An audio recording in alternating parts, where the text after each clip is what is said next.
Hello. Hello! Magandang umaga po sa inyong lahat.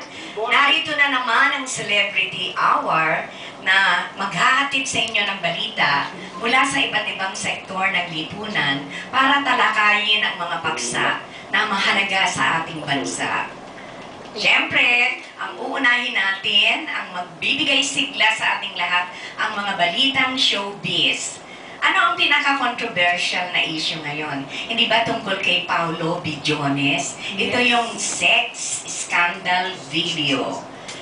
Kumalat na yung mga video ni Paolo Bidiones at nagpalabas na ng statement ang TV5 para suportahan ang ating newscaster. Ngayon, hindi pa nagpapalabas ng statement si Paolo.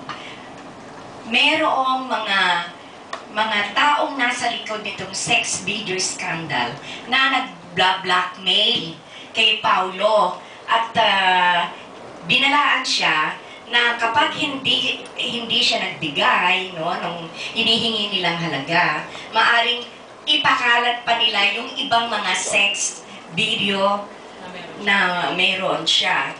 So, alam nyo, nakakalungkot isipin dahil unang-una, si Paolo Bidiones, hindi naman siya isang komedyante gaya ni Wally Bayona, di ba? Siya ay isang newscaster na dapat magsilbing magandang halimbawa sa mga Pilipino, sa mga manonood.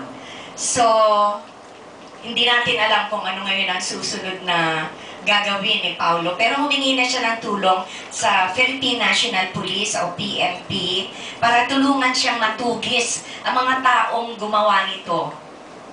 Okay?